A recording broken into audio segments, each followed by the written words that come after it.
Morning. Previous class में अपन ने coordinate systems और 1 वे 2 वे 3D ये सारे देख लिए थे क्या, है ना। इसको आपने रिवाइज किया नहीं? ये तो बहुत सिंपल है ना ये, क्यों प्रदीप? ये 1 डायमेंशनल वगैरह ये देखे आपने इसको? तो ये 1D में ये जो 2 नोडेड एलिमेंट है, इसमें कितने अपने पास में नोड है? 2 हैं। और कुणाल इसमें कितने 3 नोडेड एलिमेंट में? इसमें 3 नोडेड बार एलिमेंट में कितने नोड है? और ये बीम एलिमेंट में? अच्छा, ये जो बार एलिमेंट है और बीम एलिमेंट में इसमें क्या डिफरेंस है, क्यों प्रदीप? इसके अलावा हाँ और कुछ? इसमें एक्सियली लोडेड है ना, टेंशन और कंप्रेशन। और इसके अंदर क्या है? 2 ट्रांसलेशन और 2 क्या है प्रदीप? ये 2 रोटेशन, ठीक है ना। तो ये आप अपन ने सारी चीजें देख ली थी। इसके बाद में अपन ने ये 2D एलिमेंट, लाइन एलिमेंट के बारे में भी देख लिया था, है ना। और इसमें ये 6 डिग्री ऑफ फ्रीडम रहती है, तो ये क्या कहलाता है? ये CST एलिमेंट बताया था ना पिछली बार, कांस्टेंट स्टैंड ट्रेंगुलर एलिमेंट। और अगर इसके अंदर और बढ़ जाता है तो फिर क्या हो जाता है? लीनियर स्ट्रेन, है ना। और ये तो रेक्टेंगल एलिमेंट था, ये क्वाड्रिलेटरल एलिमेंट, ठीक है। उसके बाद में हमने क्या देखा था? ज्योमेट्रिक इनवेरिएंस क्या होते हैं? पास्कल ट्रायंगल के बारे में देखा था हमने।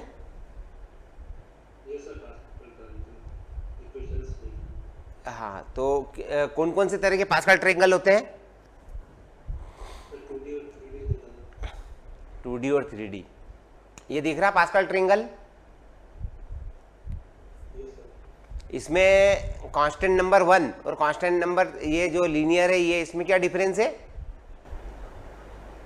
तो उसमें पावर स्टार्टिंग में सर कांस्टेंट पावर 0 हो जाती है, एक में पावर 1 2 इस तरीके से। अच्छा, और ये पावर इंक्रीज हो रही है यहाँ पर। और ये कांस्टेंट, लीनियर और क्वाड्रेटिक, ये जो 3 चीजें थी, कांस्टेंट, लीनियर और क्वाड्रेटिक, अपने पास में है ना। कांस्टेंट, लीनियर, क्वाड्रेटिक, इसमें ये जो वैल्यू थी, ये वाली वैल्यू, यहाँ पर ये जो दिख रहा था, यहाँ पे U था, यहाँ पर ये दिख रहा था अपने को, यहाँ पे इससे बिल्कुल क्लोजली था, और यहाँ बिल्कुल क्लोजली था। तो इससे क्या क्या शो हो रहा था?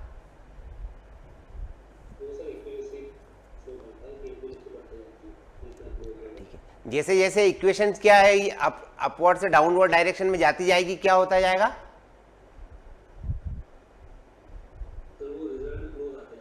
रिजल्ट्स क्लोज आते जाएंगे, एक्यूरेसी बढ़ती जाएगी, ठीक है। इसके बाद में ये क्या है कुणाल? कुणाल ये देखा आपने?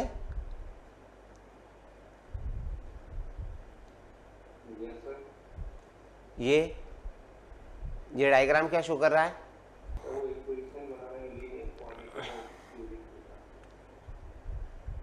ये 3D पास्कल ट्रायंगल है ना, ठीक है।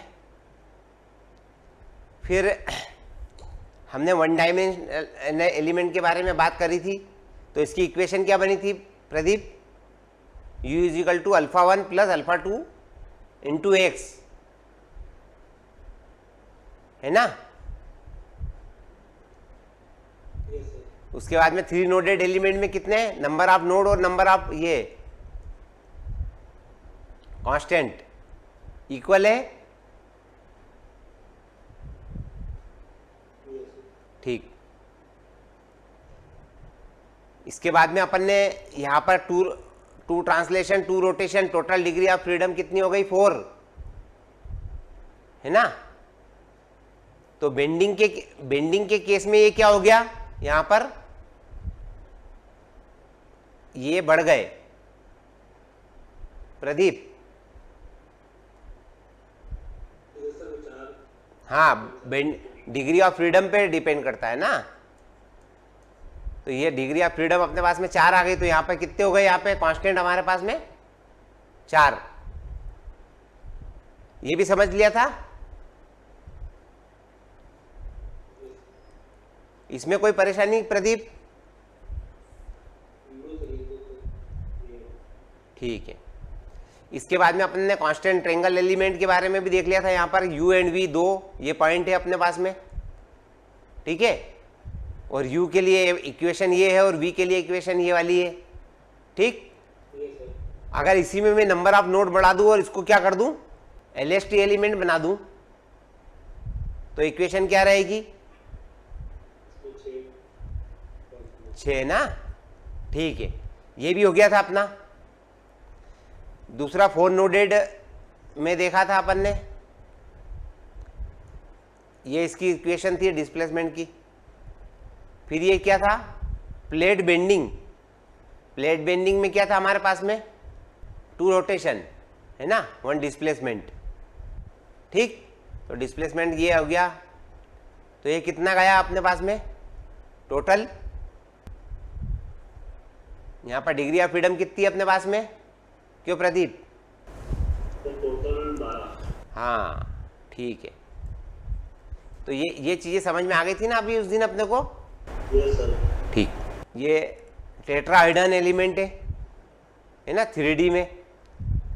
ये CST एलिमेंट के बारे में अपन ने देख लिया था, ये इक्वेशन कैसे आई थी ये भी देख लिया था अपन ने, ये स्ट्रेन रिलेशनशिप भी देख लिया था अपन ने, ठीक। लीनियर स्ट्रेन ट्रायंगल एलिमेंट में अपने पास में यहाँ पे कितने थे ये node, Kunal? Linear strain triangle में अपने पास में कितने नोड थे, 1 2 3 4 5 6 है ना। तो टोटल नंबर आप 6 हो गए। तो हमारे पास में ये 1 2 3 4 5 और 6, ठीक है। फिर उसके बाद में अपन ने ये सारी इक्वेशंस देख ली है ना, ये शेप फंक्शन देख लिया अपन ने, दिख रहा है shape function, n multiply by shape function u is the displacement है ना, नोडल डिस्प्लेसमेंट, ठीक है। ये शेप फंक्शन किसके लिए है, ये u डायरेक्शन के लिए, ये v डायरेक्शन के लिए, ठीक। ये क्या है, कोऑर्डिनेट सिस्टम में λ1 plus λ2 plus λ3 is equal to 1। Total sum इसका जो है कितना हो गया, इसका एरिया का 1 हो गया है ना। और ये component n1 n2 are the node number 1 2 3 पे था, ये 4 5 6 इंटरनल थे। तो प्राइमरी और सेकेंडरी दोनों 2 तरह के थे अपने पास में नोड, है ना प्रदीप। दूसरा ये वाला डेरिवेशन देख लिया था अपन ने, ये डेरिवेशन पूरा, ये रिलेशनशिप देख लिया था हमने, बी मैट्रिक्स, ये डी मैट्रिक्स देख लिया था, ठीक। अब नेचुरल कोऑर्डिनेट सिस्टम 1D बार एलिमेंट देखेंगे आज से अपन ना, ठीक है। तो कौन कौन से कोऑर्डिनेट सिस्टम देखे थे प्रदीप अपन ने? ग्लोबल, लोकल और नेचुरल। अच्छा, तो ग्लोबल में अपने को पता था कि वो कहाँ जाएगा, एक्सिस पे जाएगा, टोटल ओवरऑल एक्सिस पे। लोकल में देखा था अपन ने वो क्या, एलिमेंट की एक्सिस पे जाएगा, है ना। और नेचुरल में अपन ने ये क्या थे, ये क्या बोलते हैं इसको, ईटा और जाई, है ना, ठीक है। तो ये है ईटा अपना और ये जाई, ठीक है। तो इसमें 2 डायरेक्शन देखी थी, कौन कौन सी देखी थी अपन ने? इसको बोला था हमने क्या, एक्स डायरेक्शन का, और इसको क्या बोला था, वाई डायरेक्शन, ठीक है। तो natural coordinate system of 1D bar element निकालने के लिए अपन क्या करेंगे कि एक 2 नोडेड बार एलिमेंट ले लिया अपन ने, ठीक है। इसमें प्रदीप बार कौन सी है अपने पास में, हाँ ये 1 से लेके 2 तक, तो ये 1 नोड नंबर 1 नोड नंबर 2, ठीक है। और इसके कोऑर्डिनेट सिस्टम अपन ये देखें तो ये x1 कोऑर्डिनेट यहाँ पर है, x2 कोऑर्डिनेट यहाँ है और x कोऑर्डिनेट कहीं यहाँ पर है, ठीक है, इस बार में, ठीक है। और इसका सेंट्रल कोऑर्डिनेट जो बोले अपन वो कहाँ पर है, यहाँ पर। तो टोटल जो है x1 plus x2 divide by 2 यहाँ पे लाई कर रहा है ये, ठीक है। अब ये जो ओरिजिन है इससे इसकी distance x1 plus x2 divide by 2 हो गई, और ये जो इसकी डिस्टेंस है कहाँ से कहाँ तक की डिस्टेंस, ओरिजिन से इस P पॉइंट तक की डिस्टेंस कितनी है x, ये वाला ओरिजिन से। ठीक है, तो कैसे निकालेंगे अपन, तो ये जो डिस्टेंस है ना अपनी प्रदीप, ये वाले डिस्टेंस कितनी है हमारे पास में, x1 plus x2 divided by 2, और ये वाले डिस्टेंस कितनी है हमारे पास में P तक की, ये x, 7 x है ना। तो ये ID is equal to, it is the ratio of distance any from P origin OP to its maximum distance from origin O2, O से लगा के 2 तक। ठीक है, तो O से लगा कर 2 तक की डिस्टेंस कितनी है प्रदीप, O से लगा के 2 तक की सर x2 नहीं सर O2 हाँ सर x2 नहीं, O से लगा के x2 तक की डिस्टेंस O2, ये जो है ना, ये वाला जो पॉइंट है, ये वाला पॉइंट है O है, ये है 2, और ये जो डिस्टेंस है ये कितनी है हमारे पास में, x2 sir L by 2। Total distance हमारे पास में कितनी है, L है ना। ये जो x1 प्लस x2 बाई 2 है तो कोऑर्डिनेट है ना यहाँ पे, ओरिजिन O है ना सर, हाँ, ये वाला जो पॉइंट है ना ये अपना, ठीक है। देखो इसको ऐसे समझते हैं अपन, ये एक बार है अपने पास में, ठीक है, ये नोड नंबर 1, नोड नंबर 2, ये क्या है हमारे पास में x1 और ये है x2। सेंटर पॉइंट के कोऑर्डिनेट क्या होंगे, x1 प्लस x2 बाई 2। ठीक है, अब हम दूसरी तरफ बात करें कि हमारे पास में ये जो डिस्टेंस है, टोटल डिस्टेंस L है। ठीक, अब ये जो O से लेके 2 पॉइंट तक की डिस्टेंस कितनी होगी, L बाई 2, है ना। अब एक इमेजिनरी पॉइंट अपन बाहर ले लेते हैं, उससे इसकी डिस्टेंस देखते हैं, तो ये डिस्टेंस तो अपने पास पता नहीं अपने को क्या है, तो अपन इसको मानते हैं कि ये डिस्टेंस यहां से यहां तक की है, कितनी है, x1 प्लस x2 बाई 2। और एक पॉइंट जो P है, जो इसका कोऑर्डिनेट है, कार्टेशियन कोऑर्डिनेट, ठीक है, ये P वाला पॉइंट जो है, ठीक, अपन इसको ऐसे बता देते हैं। तो ये वाला पॉइंट इससे डिस्टेंस पे कितने डिस्टेंस पे है, तो इसका पॉइंट था x, तो x डिस्टेंस पे मान ले। ठीक है, ये आया समझ में। तो जो अपना ओरिजिनल पॉइंट था, तो साई कितना हो गया, OP अपन L बाई 2, जो अपन कन्वर्ट कर रहे हैं ना। अब इधर आ जाते हैं अपन, ठीक है, बहुत सिंपल है कि ये हमारे पास में जो है कोऑर्डिनेट दिए हुए हैं, ये Cartesian coordinate x1 x x2। ठीक है, अब अपन इसको नेचुरल कोऑर्डिनेट सिस्टम में अपन ला रहे हैं, तो नेचुरल कोऑर्डिनेट सिस्टम में ला रहे हैं, तो नेचुरल कोऑर्डिनेट सिस्टम क्या अपने पास में क्या है, साई और ईटा, है ना। और एक और होता है, वो क्या बोलते हैं उसको, जीटा, है ना। अगर 3 रहेंगे तो जीटा। अब पहले बताओ इसमें क्या समझ में नहीं आया, तो ही आगे बढ़ेंगे। प्रदीप, सर आगे समझ में, है ना। तो ये जो साई की वैल्यू है, ये किस पे डिपेंड कर रही है कि distance, original distance OP and the distance O2। ठीक है, तो ये देखिए अपन, साई इज इक्वल टू अपन L बाई 2 कैसे हुआ, OP तो OP ही है, ठीक है, और O2 की वैल्यू कितनी हो गई हमारे पास में, L बाई 2 हाफ हो गई।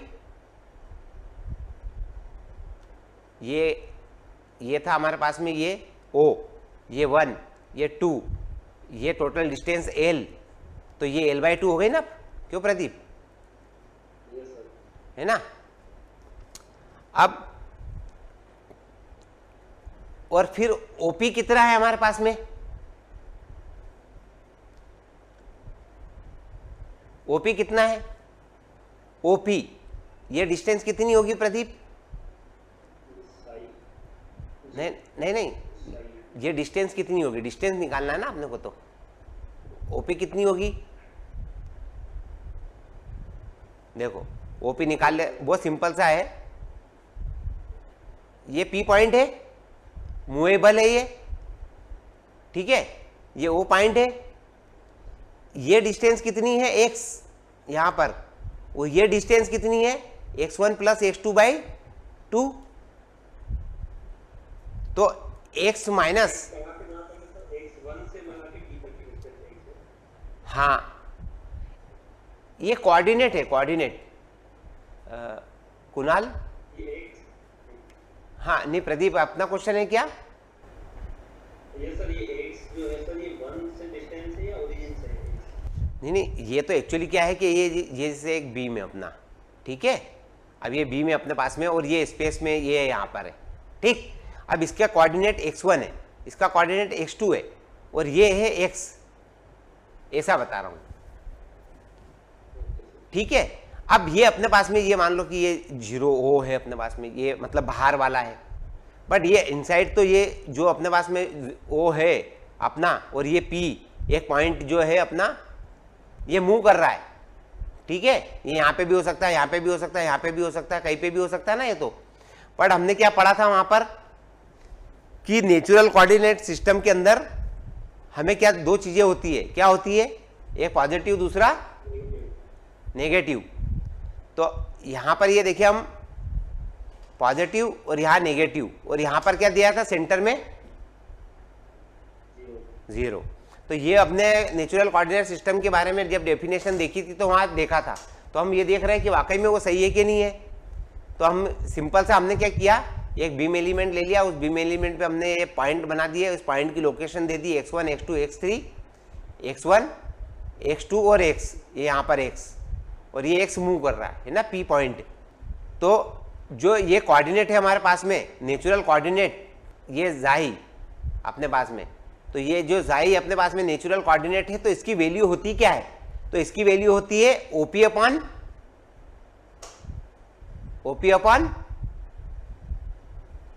O2। मतलब क्या, ये जो पॉइंट है सेंटर पॉइंट, इस P पॉइंट जो P पॉइंट है ये मूव कर रहा है, तो ये क्या हो गया हमारा OP जो मूव कर रहा है, ठीक है।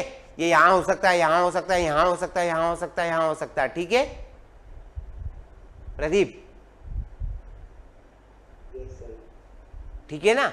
और ये अपनी जो फाइनल है 1 और 2, तो ये क्या है, इसकी लिमिट कहां से कहां तक है, 0 to 2, और 0 to 2 क्या है हमारे पास में L/2। अब आया समझ में, L कुणाल आया समझ में बेटा, ठीक है। तो अब ये जो वैल्यू आई हमारे पास में, ये क्या, ये यहाँ पर ये इसकी वैल्यू आई हमारे पास में x, और इसकी वैल्यू है हमारे पास में x1 प्लस x2 बाई 2। तो जब हम इस वाले डिस्टेंस को निकालेंगे तो इसमें से इसको माइनस कर देंगे, ये वाली जो डिस्टेंस है हमारे पास में, और इसको माइनस कर देंगे, तो x minus x1 plus x2 by 2, बहुत सिंपल है, हो गया। तो आ गई OP की डिस्टेंस कुणाल, ठीक है। तो ये OP की डिस्टेंस आ गई हमारे पास में। अब क्या करना है, ये हमने इसकी वैल्यू यहां रख दी, x minus x1 plus x2 by 2 divide by L/2, तो ये हो गया हमारे पास में 2/L, x minus x1 plus x2 by 2, और ये ठीक है प्रदीप, यस सर। ये समझ में आ गया ना क्या किया हमने? Yes, sir. ठीक है, तो ये वाली वैल्यू आ गई। अब हम क्या करें, इस इक्वेशन के अंदर यहां पर क्या किया है इन्होंने, इस इक्वेशन को थोड़ा मॉडिफाइड कर दिया है, L/2 x माइनस, यहां पर इन्होंने क्या किया है, एक बार x को माइनस कर दिया है और एक बार x को प्लस कर दिया है। तो x1 plus x2 minus x1 minus x1 plus x1 divide by 2। तो ये कितना हो गया, 2/L x माइनस x2 तो पॉजिटिव है हमारा, माइनस ये x1 और ये जो प्लस x1 था, ये प्लस x1 से हो गया तो प्लस 2x, ठीक है, डिवाइड बाय 2। ये समझ में आ गया? Hello Pradeep, Yes, sir. ठीक है। तो यहां पर देखें हम, तो ये हमने क्या किया, x ये माइनस भी कर दिया अपन ने और एक प्लस भी कर दिया, तो इसकी वैल्यू ऐसे ये कन्वर्ट हो गई। अब हमको ये पता है क्या, L इजिकल टू क्या है, x2 minus x1। Pradeep, L equal to x2 minus x1 ही होगा ना? ये देखो यहां पर ये क्या है, इनिशियल, और ये क्या है, फाइनल लेंथ, ठीक है। तो इन दो कोऑर्डिनेट के बीच की डिस्टेंस क्या होगी, x2 माइनस x1, ठीक है। तो हमने इसकी वैल्यू यहाँ पर जो ये वैल्यू थी, इस वैल्यू को क्या लिख दिया, L, ठीक है। यहाँ पर इस वैल्यू को हमने क्या लिख दिया, L। तो ये 2x2 अपॉन ये, तो ये पूरी इक्वेशन आ गई। अब हम लिमिट रखते हैं, लिमिट कौन सी प्रदीप, लिमिट क्यों रखी है हमने, है ना, कोऑर्डिनेट निकालने के लिए। तो नेचुरल कोऑर्डिनेट निकालने के लिए रखी limit x equal to x1। तो अगर इस वाली इक्वेशन में हम यहां पर x इजिकल टू x1 रखेंगे तो क्या होगा, है ना, यहां पर x1 हो गया, यहां पे ये हो गया, टोटल मल्टीप्लाई किया तो 2x1 L माइनस 2x1, ये 2x1 से 2x1 कैंसिल, ये 2 से 2 कैंसिल और L से L, ठीक है। तो ये जो माइनस L आया था ये मल्टीप्लाई हुआ तो ये क्या है, 1 बचा, ठीक है। कुणाल ये समझ में आ गया बेटा? Yes, sir. है ना, तो ये -1 आ गया। तो x इजिकल टू 1 पे क्या होता है, जाई की वैल्यू कितनी होती है, -1। तो अब ये अगर अपना जो है सेंटर पॉइंट है, तो यहां पर x इजिकल टू 2 पे उसकी वैल्यू कितनी होनी चाहिए प्रदीप, +1। हाँ, तो x इजिकल टू ये रखे, x इजिकल टू x2, तो इसकी वैल्यू क्या आ गई हमारे पास में,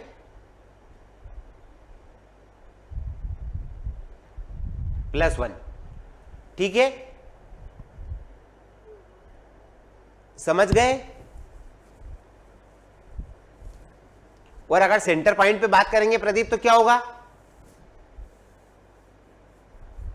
हेलो प्रदीप, 0 होगी सर, 0 होगी। तो समझ गए, ये वहां पे क्या रखना पड़ेगा अपने को, x1 प्लस x2/2, है ना, x इजिकल टू। तो अगर जब उससे वो ये माइनस हो जाएगा तो ये पूरा माइनस हो जाएगा, तो ये 0 हो जाएगा यहां पर। तो finally natural coordinate of 1D bar element, तो ये आप निकाल लोगे। अगर मान लो कि मैं पूछूं, अगर मान लो कि ये नेचुरल कोऑर्डिनेट सिस्टम में ये 1D बार एलिमेंट का निकालो तो आ जाएगा आपको, Yes, sir. है ना, ठीक है। सिस्टम समझ गए ना क्या है? Yes, sir. ओके, फिर नेचुरल कोऑर्डिनेट सिस्टम जो था अपना वो CST और LST CST एलिमेंट अपन ने दो चीज देखी थी ना। तो अभी हमने क्या देखा 1D एलिमेंट का। अभी ये क्या है प्रदीप? Yes, sir. ये कौन सा एलिमेंट है? ये CST है. तो let us consider the 3 noded triangular element as show in figure. ठीक है, x1 y1 x2 y2 x3 y3 are the Cartesian coordinate of the node 1 2 3 respectively u1 u2 u1 v1 u2 v2 u3 v3 are the displacement and node 1 2 3 respectively. ठीक है, अब ये let p the point of the element having a Cartesian coordinate xy and natural coordinate l1 l2 l3। अब ये natural coordinate जो है हमारे पास में, क्यों प्रदीप? Yes, sir. है ना, तो ये इसके ओवरऑल कोऑर्डिनेट क्या हुए सेंटर में यहाँ पर xy, और ये अपने पास में natural coordinate system l1 l2 l3। तो let divide the area into triangle a1 a2 a3। ये a1 a2 और a3 है ना, a1 a2 और a3। ठीक है, ये a1 है, ये a2 है और ये a3 है और ये पॉइंट P है। ठीक है, और ये क्या है? ये ऐसे एरिया है। ठीक, ये समझ में आया कुणाल? Yes, sir. है ना। तो ये जो अपना कार्टेशियन कोऑर्डिनेट सिस्टम का है, तो ये टोटल एरिया जो है अपने पास में, इस ट्रायंगल का एरिया, टोटल एरिया क्या है हमारे पास में? A total area. और टोटल एरिया मतलब A क्या है? A1 plus A2 plus A3 equal to A। ठीक, तो ये जो कोऑर्डिनेट सिस्टम है अपने पास में, तो L1 equal to A1 upon A, L2 equal to A2 upon A, L3 equal to A3 upon A। ठीक, अब यहाँ पर हमने ये किया A1 area, total sum of the area equal to total area. A1 A2 A3 का area, total area इतना हुआ। ठीक, अब sum of the property of the natural coordinate system के बारे में बात करें तो sum of the all coordinate जो भी है अपने पास में नेचुरल कोऑर्डिनेट, वो क्या होता है? उसका जो सम होता है वो क्या होता है? 1 होता है। तो L1 plus L2 plus L3 equal to कितना हो गया प्रदीप? So, 1. 1। तो जो नेचुरल कोऑर्डिनेट सिस्टम में जो अपना जितने भी ये होते हैं, है ना, उसमें क्या होता है? सम क्या हो जाता है उसका? सम क्या हो जाता है कुणाल? Yes, sir. सम कितना हो जाता है अपना? ये जो कोऑर्डिनेट है हमारे पास में नेचुरल कोऑर्डिनेट, Sir, 1. 1 हो जाता है। ठीक है, याद रखिएगा आप इसको। ठीक, अब अपन आगे बढ़ रहे हैं। तो कोऑर्डिनेट सिस्टम के हिसाब से अपन ने अभी इक्वेशन बनाई, कौन कौन सी? L1 plus L2 plus L3 equal to 1। ठीक, अब हमारे पास में जो है natural coordinate and x coordinate, जो हमारे पास में क्या है, ये प्रोडक्ट हमने देखा था अभी। ठीक है, तो ये क्या है? L1 x1 L2 x2 L3 x3 is equal to x। अब यहां जाते हैं अपन।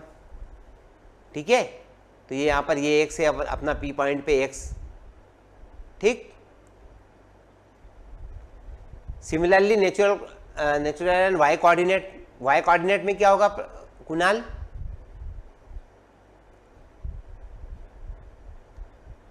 कुणाल, y कोऑर्डिनेट सिस्टम में क्या होगा? y इजिकल टू, ये है ना अपने पास में, ये L1 L2 L3 तो यहाँ पर है, और यहाँ पर क्या अपने पास में? x1 y1 x2 y2 x3 y3। तो प्रदीप, ये जो कोऑर्डिनेट है इसको मल्टीप्लाई करा अपन ने किसमें? L1 में। सारे x वाले। तो ये जो सेंटर कोऑर्डिनेट है हमारे पास में, जो कि ये कार्टेशियन कोऑर्डिनेट है x, तो x की वैल्यू कितनी हुई हमारे पास में, L1 x1 L2 x2 L3 x3 is equal to x। और यहाँ पर इस डायरेक्शन में y के लिए क्या होगा, L1 y1 L2 y2 L3 y3 is equal to y। यह आया समझ में? ठीक है। अब ये जो तीनों इक्वेशन आ गई अपने पास में, पहली वाली क्या है, ये वाला कोऑर्डिनेट, ये वाला कोऑर्डिनेट, ये कौन सा कोऑर्डिनेट है हमारे पास में, कार्टेशियन कोऑर्डिनेट। और ये अपना किससे आया है, नेचुरल कोऑर्डिनेट सिस्टम की इक्वेशन से। ठीक है। अब हम इस इक्वेशंस को ऐसे लिखते हैं इन द मैट्रिक्स फॉर्म। तो मैट्रिक्स फॉर्म में अगर हम इसको लिखेंगे इक्वेशंस को, इन तीनों इक्वेशंस को, तो क्या कैसे करेंगे? कुणाल मैट्रिक्स पढ़ा था ना अपन ने, इक्वेशंस वाला। ये कौन सा मैट्रिक्स होता है कुणाल? चलिए, ये कॉलम मैट्रिक्स है ना, और ये इसमें इसका मल्टीप्लाई करेंगे तो फर्स्ट ये इस कॉलम का मल्टीप्लाई इस रो में करेंगे तो अपने को पहले में क्या मिलेगी, ये इक्वेशन। प्रदीप, अब सेकंड का इसमें मल्टीप्लाई करेंगे तो अपने को क्या मिलेगी, ये इक्वेशन। थर्ड का इसमें मल्टीप्लाई करेंगे तो अपने को क्या मिलेगा। ठीक है, समझ में आ गया? ठीक है। अब इसके बाद में ये वाली वैल्यू को अपन इधर ले गए तो ये क्या हो गई, यहां पर इनवर्स हो गई। ठीक है। तो इस इनवर्स में अपन ने इसकी वैल्यू निकाली तो ये क्या होता है, एडजॉइंट है अपन मॉड है ना, यही होता है ना प्रदीप? ठीक है। तो इससे अपन ने ये जो मॉड की वैल्यू निकाली, तो यहां पर मॉड की वैल्यू देखो x2 y3 माइनस ये वाली वैल्यू आई हमारे पास में। a1 मतलब क्या है, ये क्रॉस में हुआ। ठीक है, ठीक है Pradeep. a11 b11 c11 a22 b22 c22 a33 b33 और c33, ये तीनों मैट्रिक्स मेथड से निकाल लिया हमने। ये निकालना तो आते हैं ना प्रदीप? ठीक है। तो ये वाली वैल्यू आ गई हमारे पास में। अब यहां से जो मॉड की वैल्यू है, ठीक है, वो क्या है, क्या होती है ट्रायंगल में 2 टाइम द एरिया होती है। क्या होती है ना, मॉड की जो वैल्यू है अपने पास में, ये जो मॉड आया है इसकी वैल्यू 2 टाइम्स होती है। तो अपने ने यहाँ पर क्या लिख दिया, 1/2 है ना, उसका डेरिवेशन है पूरा, तो वो अपन इस पे जाते हैं डायरेक्ट वैल्यू लिख देते हैं। ठीक। फिर ये वाली वैल्यू रखने के बाद में हम यहां से क्या निकालेंगे, L1 L2 और L3। तो 1/2 है तो कांस्टेंट हो गया सभी में। ठीक। अब इसमें क्या वैल्यू आई, A1 B1 X1 और फिर इसमें प्लस C1 y। अब इसमें A1 की वैल्यू यहां से रखेंगे, B1 की वैल्यू यहां से रखेंगे और C1 की वैल्यू, समझ में आया? ठीक है। तो ये हमारे पास में क्या आया, L1 L2 और L3 की वैल्यू आ गई हमारे पास में। ठीक है प्रदीप। अब हमने जो डिवाइड किया था एरिया को 3 पार्ट में, तो इस वाले पार्ट में हम देखें तो यहां पर क्या है अपने पास में, A1 equal to A1, A2 और A3 इजिकल टू 0। ठीक है। सिमिलरली क्या रहेगा, A2 है ना, यहां पे क्या रहेगा, A equal to A3, A2 equal to A1 equal to क्या होगा, जहां पे जाएगा प्रदीप, 0। नहीं, एरिया देखो ना, वो एरिया देख रहे अपन है ना। ठीक। और एक एरिया में देखा A इजिकल टू A2, तो A1 equal to A3 equal to 0। ठीक है।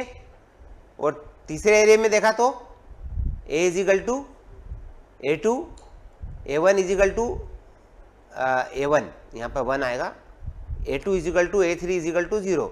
तो जहाँ पर सिंगल एरिया रहेगा, मतलब अगर मान लो अपन ने ये वाला ट्रायंगल लिया तो जो इसका एरिया है वही तो रहेगा, बाकी एरिया क्या हो जाएगा, है ना। तो हमने क्या किया, सिंगल सिंगल एरिया के लिए निकाला। तो सिंगल एरिया के लिए निकाला तो मॉड डी इजिकल टू निकाला 1 1 1 x x2 x3 y y2 y3, ठीक है। और ये हमारे पास में ये यहाँ पे क्या से कैसे आया, यही मल्टीप्लीकेशन से आया, वही मल्टीप्लीकेशन जो हमने यहाँ पे किया था।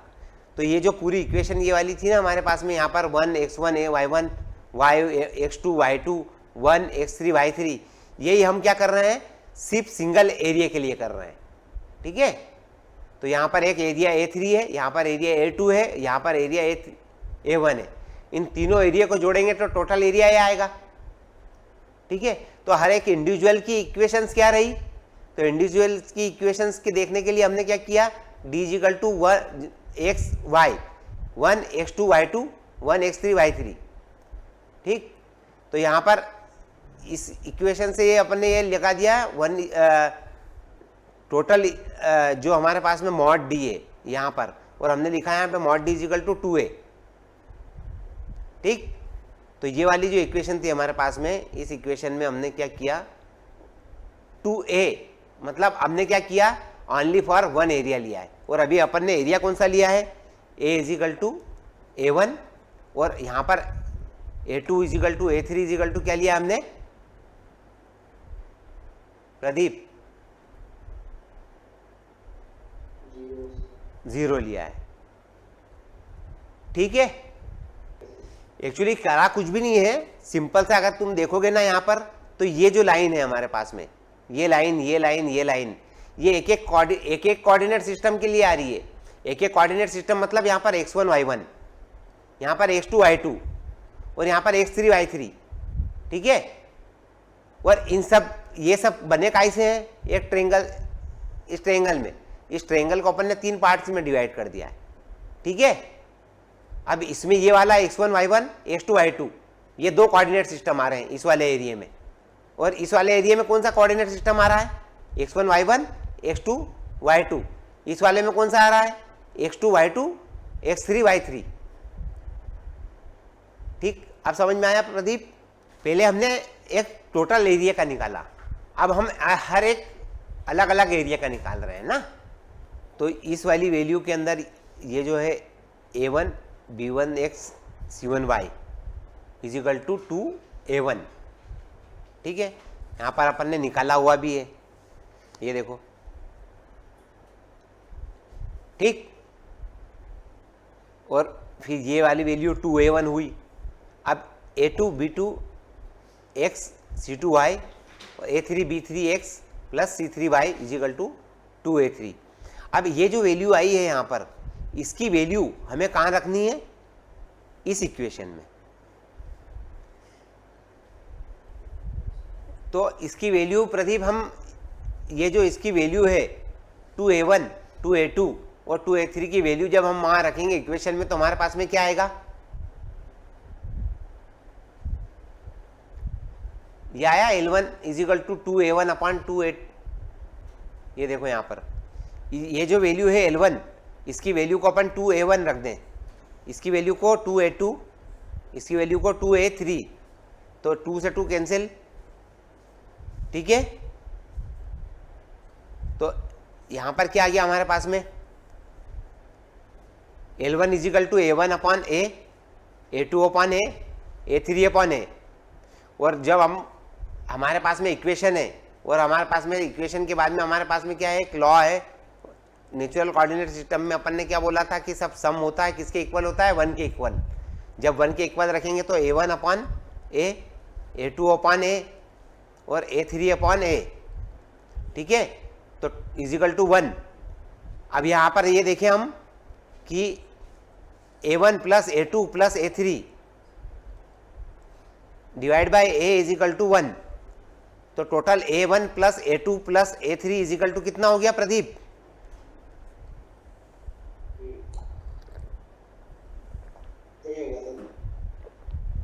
तो एक्चुअली अपने को बहुत सिंपल सा ऐसा प्रूव करना है कि ये वाली वैल्यू ये है, तो इसके कारण से हमारी वैल्यू जो है वो सही आ रही है, और ये नेचुरल कोऑर्डिनेट सिस्टम सही है, ठीक है प्रदीप। अच्छा, दूसरा ये था अपने पास में कि वेरिएशन ऑफ L1, L2 और L3, ठीक।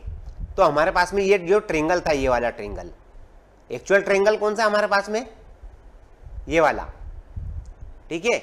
ये आया हमारे पास में डिस्प्लेसमेंट, तो ये क्या हुआ, ये, ठीक है। तो ये वेरिएशन आया अपने पास में, किसके लिए आया, ये कोऑर्डिनेट 1 0 0 के लिए आया। 0 0 मतलब 0, x तो है ही नहीं, यहां पर क्या है,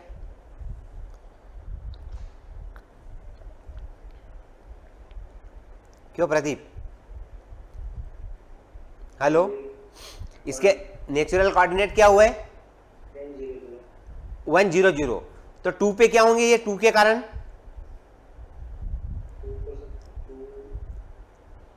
0 1 0 1 0, और 3 पे क्या होंगे, ये 3 पे, यहां पर ये 3 वाला पॉइंट है, ये 3 वाला पॉइंट, ये या कितना 0 1, अरे फिर बोला था ना कार्टेशियन कोऑर्डिनेट में वैल्यू के कितनी होती है हमारे पास में, +1 से लेके +1 से लेके -1 तक, ठीक है। अब ये मान लो ये तो ये आउटर पे ये ऐसा है, तो यहाँ पर इसकी वैल्यू कितनी हुई, तो इसकी फ्रेम में देखें हम यहाँ पर, तो इसकी वैल्यू कितनी हुई 1 0 0, इसकी हुई 0 1 0, ठीक है, और इसकी कितनी हुई 0 0 1, ठीक।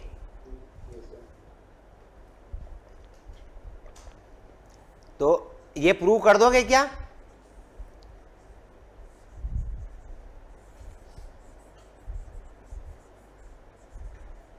ठीक है। तो ये अगर आपको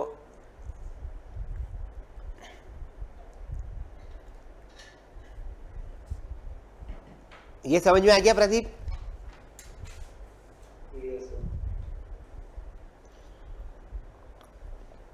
शेप फंक्शन के बारे में पिछली बार अपन ने पढ़ा था। Shape function is also called a interpolation function, mathematical function used to approximate the solution within element, element के अंदर ही करता है, एलिमेंट के बाहर करता है,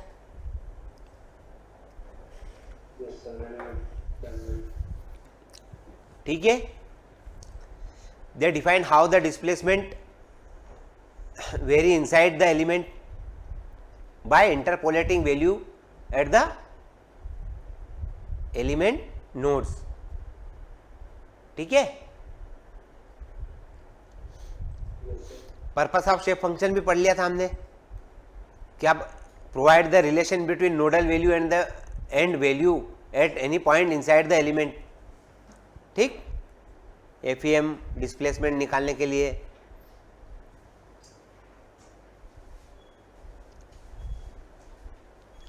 ठीक है। ये हमने देखा था, सम क्या होता है ना, अभी हमने किया भी है सम, तो इसको, ठीक। वैल्यू कहां से कहां तक रहती है, 0 और 1, ठीक है, वैल्यू 0 और 1 रहती है, ठीक।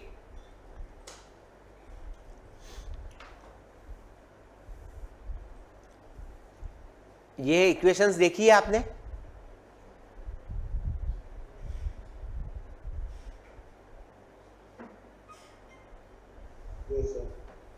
ठीक है ना, और ये वाली इक्वेशन 3 नोडेड में,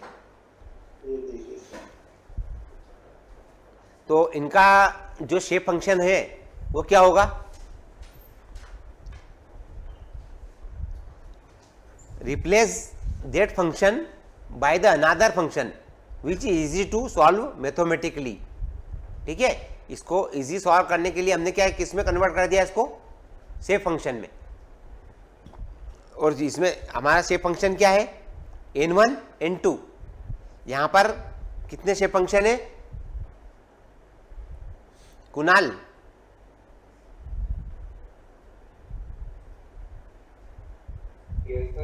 या ये इस वाली इक्वेशन में कितने शेप फंक्शन है हमारे पास में, ये वाली इक्वेशन में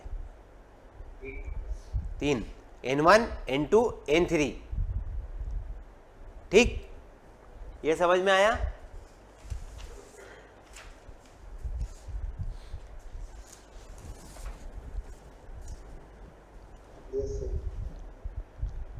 ये तो था अपना बार एलिमेंट के केस में। बार एलिमेंट मतलब बोले तो ये बार एलिमेंट अपना 2 नोडेड बार एलिमेंट 1 2, और ये क्या था 3 नोडेड बार एलिमेंट। ठीक, दूसरा ये देखो यहाँ पर, इसको देख सकते हैं, ये इक्वेशन कन्वर्ट हो गई इससे, तो n1 n2 हमारा पास में जो है, तो यहाँ पर शेप फंक्शन कितने हमारे पास में 2 है ना प्रदीप? यहाँ पर शेप फंक्शन कितने हमारे पास में 3। ठीक है, और इसके अंदर 4 नोडेड में कितने हैं? ठीक है, अब इसके अंदर क्या है, ये तो अपने पास में सिंपल सा था। अगर वहां पर जब बेंडिंग की बात आ जाती है तो बेंडिंग के केस में क्या हो जाता है अपने पास में? बेंडिंग का कहाँ गया केस? बेंडिंग का केस देखा था अपन ने। बेंडिंग का केस तो अपन ने क्या किया था, यहाँ पर 2 नोड थे। ठीक है, पर यहाँ पे क्या था 2 ट्रांसलेशन और 2 रोटेशन। तो DOF कितना हो गया था प्रदीप इसका?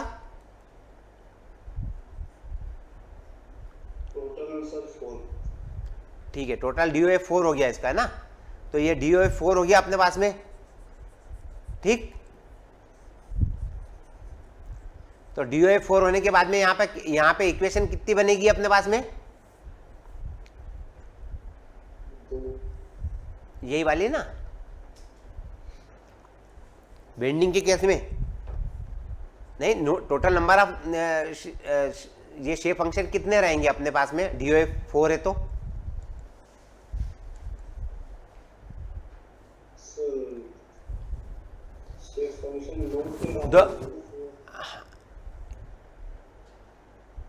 in case of plane, in case of bending, in case of bending,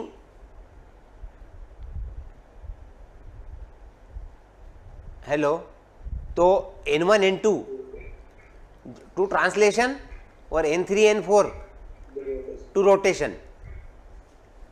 ठीक है,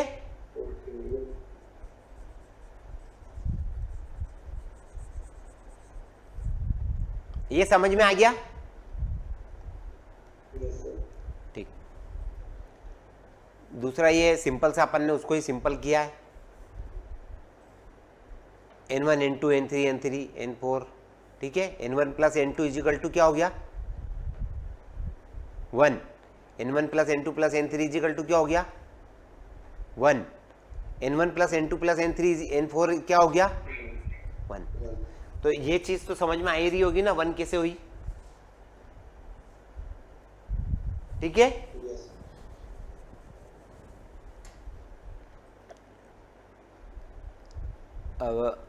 method for driving the shape function. Shape function के लिए कौन कौन सी मेथड है? शेप फंक्शन यूजिंग पॉलिनोमियल्स इन कार्टेशियन कोऑर्डिनेट सिस्टम। ठीक है, shape function using polynomial in natural coordinate system, है ना? Shape function using Lagrangian interpolation function natural coordinate system, है ना?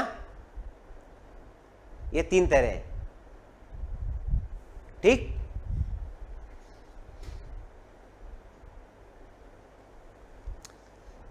Shape function of the two nodded bar element का ये निकाला था आपने, u equal to a1 plus a2 into x. Pradeep ये इक्वेशन कैसे आई? पास्कल ट्रायंगल से आई। और ये ट्रायंगल कैसे बना, ये मैट्रिक्स कैसे बना?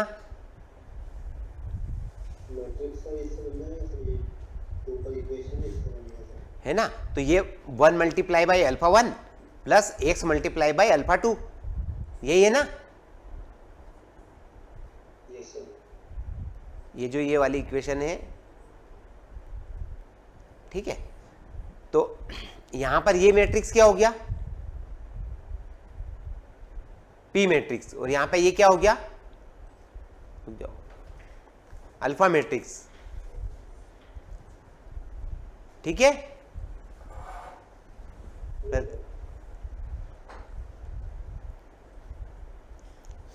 ये तो बनाना आ गया ना, मैट्रिक्स बनाना तो आ गया ना, क्योंकि मैट्रिक्स इक्वेशन से मैट्रिक्स कैसे बनाते हैं। Yes sir. चल रहा है अपना।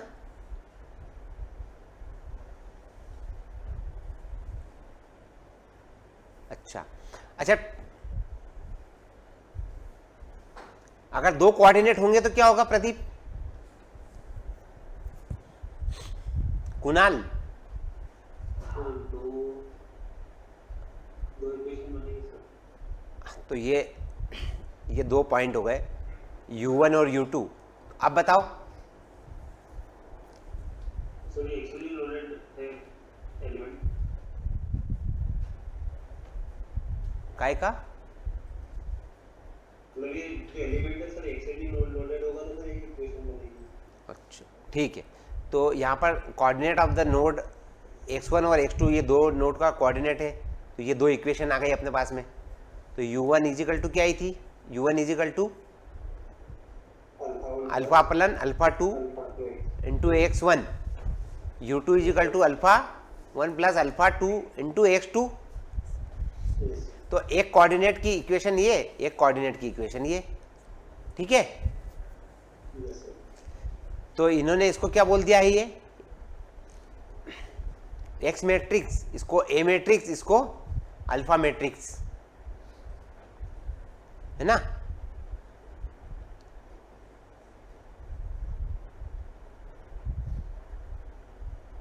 प्रदीप आ रही है आवाज? यस सर, आ रहा था समझ। ठीक है, तो यहां पर इसने इनको ये क्या किया है, यहां पर equation number 2 put in equation number 1, ये वाली इक्वेशन, ठीक है, इक्वेशन नंबर 1 और इक्वेशन नंबर 2। तो ये वैल्यू क्या हो गई, U equal to P matrix multiply by A inverse, है ना प्रदीप? Yes sir. ठीक है, तो ये अल्फा की वैल्यू निकाली अपन ने यहां से। तो अल्फा की वैल्यू क्या है यहां से, alpha equal to A inverse. बहुत सिंपल है, कुछ नहीं करना है। हमारे पास में क्या है, 2 इक्वेशन है, 2 इक्वेशन और एक सिंगल इक्वेशन है। दोनों इक्वेशन में हमने क्या किया, दोनों इक्वेशन बना दी, इक्वेशन नंबर 1 इक्वेशन नंबर 2 बना दी। उस इक्वेशन नंबर 2 में अपने को इसको पुटअप करा दी वैल्यू। इस वैल्यू से हमारे पास में क्या आई, एक value I P into A inverse. और ये P इंटू ए इनवर्स को क्या बोला है इन्होंने, एन मतलब क्या, शेप फंक्शन। ये अपन ने वहां डेरिवेशन किया है ना, एक प्रीवियस क्लास में हमने एक डेरिवेशन किया है, ए मैट्रिक्स वगैरह बनाया था अपन ने वहां, बी मैट्रिक्स निकाल के और वो सारा मल्टीप्लाई करके वो एन मैट्रिक्स में कन्वर्ट किया था वहां पर। तो ये और उससे इजी एग्जांपल है कि हमने एक पॉइंट लिया और उस एक पॉइंट को अपन ने दो अलग अलग कोऑर्डिनेट सिस्टम में कन्वर्ट करके और उसकी इक्वेशंस को फिर हमने बोला कि ये शेप फंक्शन होता क्या है। तो जो हमने यहाँ पर जो सिंगल पॉइंट से हमारे पास में u ओवरऑल जो आया है ना, उसकी इक्वेशन है हमारे पास में, और एक पर्टिकुलर u1 और u2 की इक्वेशन है। उसको अपन ने जब ज्वाइन किया तो हमारे पास में n equal to P, P मतलब p कौन सा मैट्रिक्स है हमारे पास में, ये वाला मैट्रिक्स, ठीक है। और हमारे पास में ए इनवर्स मैट्रिक्स है जिसको कनेक्टिविटी मैट्रिक्स बोलते हैं, जो ओवरऑल डिस्प्लेसमेंट पे बेस्ड है, ठीक है। ठीक है प्रदीप, यस सर। है ना। तो शेप फंक्शन निकाल सकते हो आप। अब यस सर। अगर मैं आपको ये बोलूं कि 2 नोडेड बार एलिमेंट का वो बताइए तो बता दोगे? Yes sir. ठीक है ना। तो फिर ये अपना यहाँ पर ये वैल्यू आ गई और इस वैल्यू को n equal to P into A inverse का रख दिया। अब यहाँ से p की वैल्यू रखें या x की वैल्यू रखें, तो हमारे पास में p और x की वैल्यू यहाँ पर x और ये l है ना। तो x इनवर्स अपन ने निकाला, ये वैल्यू रखी, तो n1 n2 हमारे पास में 2 शेप फंक्शन है। क्यों? क्योंकि हमारे पास में ये क्या है, नोड नंबर 1 नोड नंबर 2, ठीक, 2 नोड है हमारे पास में। तो n1 node number 1, n2 node number 2। तो ये n जो मैट्रिक्स पूरा है वो उसको कन्वर्ट कर दिया अपन ने n1 into मैट्रिक्स में, ठीक। और यहाँ से इसकी वैल्यू रख दी हमने पूरी, ये x है x1। तो n1 की वैल्यू क्या आई प्रदीप?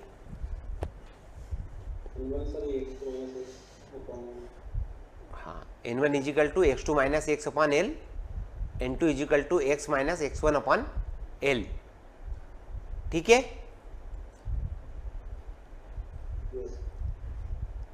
ओके, तो ये शेप फंक्शन किसके लिए हो गए?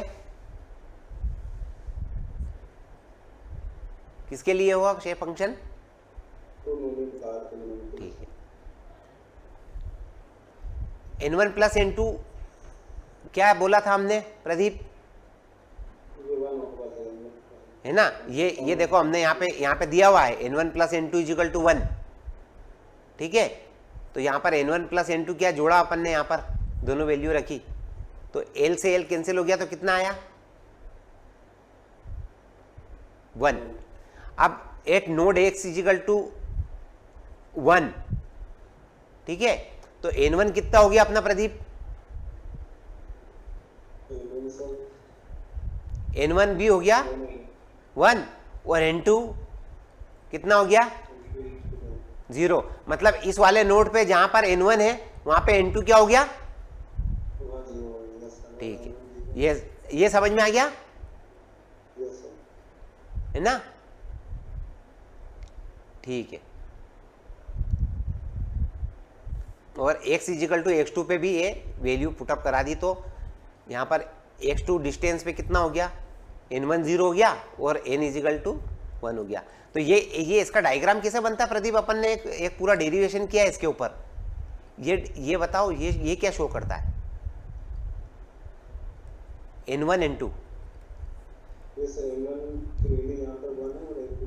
और यहाँ पर n1 0 n2 1। तो ये डेरिवेशन अपन ने पहले अभी किया था ना बीच में, ठीक है। तो ये समझ में आ गया आपको?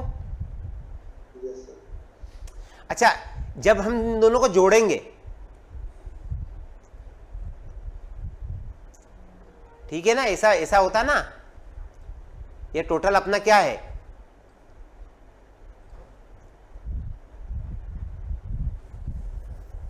हेलो प्रदीप,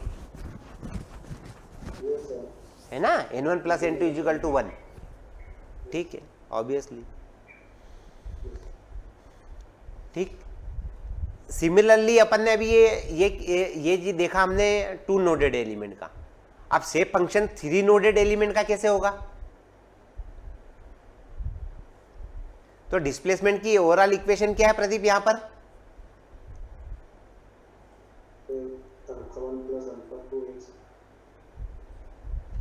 ठीक है, अब आगे बढ़ते हैं अपन। तो यहां पर मैट्रिक्स क्या बना अपना, है ना? इसको अपन ने क्या किया? U, यहां पर ये U मैट्रिक्स आया, यहां पर ये 1x y 1x y, और यहां पर क्या हो गया? अल्फा 1 अल्फा 2 अल्फा,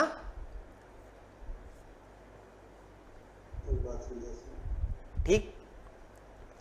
फिर यहां पर ये क्या हो गया हमारा? ये P मैट्रिक्स हो गया, ये अल्फा मैट्रिक्स। अब क्या करें? Cartesian coordinate node x1 y1 x2 y2 x3 y3 लगा लेते हैं अपन, ठीक है, फंक्शन में। तो ये क्या हो गया हमारे पास में? 3 इक्वेशन है।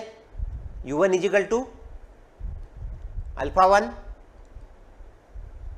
Alpha 2 x1 plus alpha 3 y1 u2 u3, same equation थी प्रदीप, 1 2 3, ठीक है। ये 3 इक्वेशन से हमने ये मैट्रिक्स बनाया। तो यहां से ये एक्स मैट्रिक्स आ गया, ए मैट्रिक्स हो गया, अल्फा मैट्रिक्स हो गया। फिर हमने क्या किया? फिर इक्वेशन सेकेंड, मतलब ये जो हमारी इक्वेशन सेकेंड है और ये हमारी इक्वेशन क्या है? फर्स्ट। फिर हमने ये देखा, यहाँ पे वैल्यू लगाया, यहाँ पे एन ये लगाया, ठीक। फिर ये शेप फंक्शन निकाला। एन है हमारे पास में पी, ए इनवर्स, पी क्या हमारे पास में? पी मैट्रिक्स, पी मैट्रिक्स क्या है हमारे पास में, ये पी मैट्रिक्स है 1xy है ना, और ये ए इनवर्स मैट्रिक्स कौन सा हमारे पास में, ये वाला प्रदीप, ठीक है। तो ये मैट्रिक्स और ये मैट्रिक्स और इसका इनवर्स, तो ट्रायंगल के केस में हमने क्या बोला था, क्यों प्रदीप, क्या बोला था हमने ट्रायंगल के केस में, तो ट्रायंगल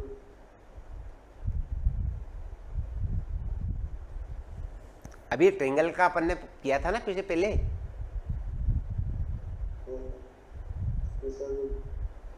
ये क्या लिखा था अपन ने, 2 टाइम्स द एरिया, 2 टाइम्स होगा। हाँ 2 टाइम्स द एरिया, तो ये अपन ने यहाँ पे क्या लिख दिया 2 टाइम्स द एरिया, और फिर एडजॉइंट एरिया, इसका एडजॉइंट एरिया ये वाला हो गया यस सर, है ना, ये होता है ना एडजॉइंट ए अपन मॉड है, यस सर, ठीक। तो फिर हमने इसकी वैल्यू निकाल ली यहाँ पर, तो इसकी वैल्यू आ गई a1 plus a2x plus a3y है ना, ये a1 a2 a3 xy, तो ये इसका मल्टीप्लाई इसमें किया, इसका मल्टीप्लाई इसमें किया, और ये a1 की वैल्यू क्या है, a1 equal to x2 y3 x3 y2, ठीक। तो ये a1 a2 a3 की वैल्यू यहाँ पे ऐसे ही c1 c2 और c3 की वैल्यू, सिमिलरली ये टोटल कांस्टेंट अपने पास में कितने हैं 9 है, तो 9 की 9 वैल्यू आ गई अपने पास, ठीक। अब क्या करें Pradeep, Pradeep sir N1 N2 N3 निकालना और ये ठीक है। तो अब हमारे पास में ये सारी चीजें आ गई, और हम अब इसको ये n1, तो ये n1 है हमारे पास में, तो n1 इजिकल टू ये वाली वैल्यू जो है ये पूरी क्या हमारे पास में 2a1, ये वाली वैल्यू क्या आएगी प्रदीप 2a2, ये वाली वैल्यू क्या आएगी प्रदीप अपने पास में a3, ठीक है। तो n1 इजिकल टू क्या हो गया 2/a1 अपॉन 2a, 2 से 2 कैंसिल हो गया, तो a1 upon a, a2 upon a, a3 upon a, तो total sum n1 plus n2 plus n3 equal to कितना होता है प्रदीप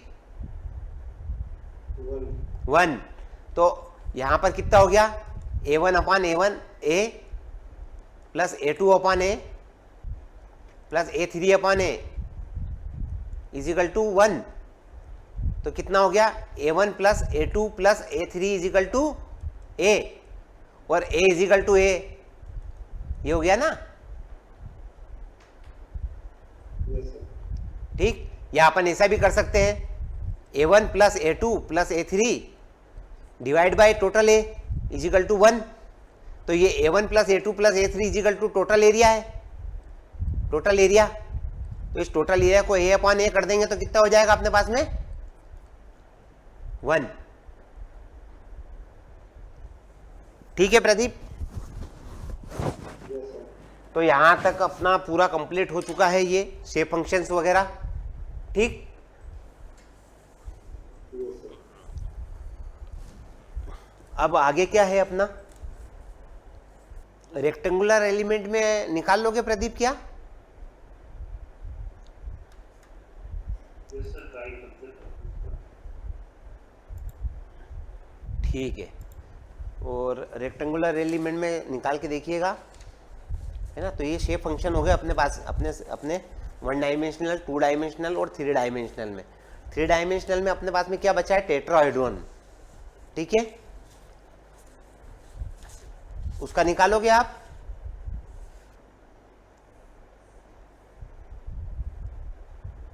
ऐसा होता ना, क्यों Pradeep, yes sir, yes sir,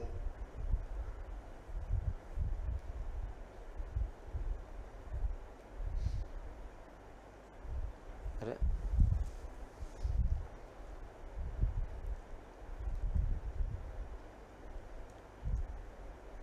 ठीक, ये वाला पॉइंट कौन सा है 1, ये 2, ये 3 और ये 4।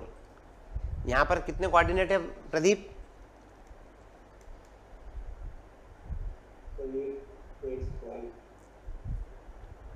तो वो x1 y1 z1, यहां पर x2 y2 z2, यहां पर x3 y3 z3, यहां पर x4 y4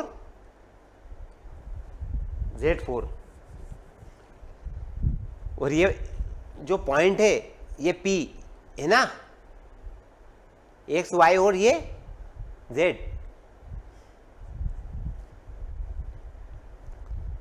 तो यहां पर कितने पॉइंट रहेंगे प्रदीप? यहां कितने अपने नेचुरल कोऑर्डिनेट कितने रहेंगे अपने पास में? L1 plus L2 plus L2 plus L3 plus L4 है ना, 4 नोड है ना अपने पास में। तो L1 L2 L3 L4।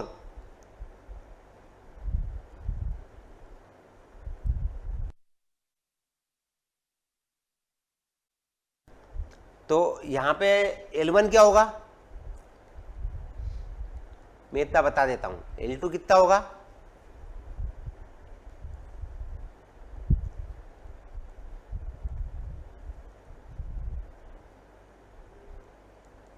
अब total L1 plus L2 plus L3 equal to कितना होगा प्रदीप?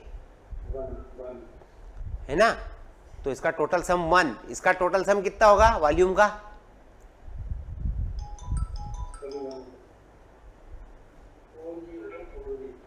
ठीक है ना।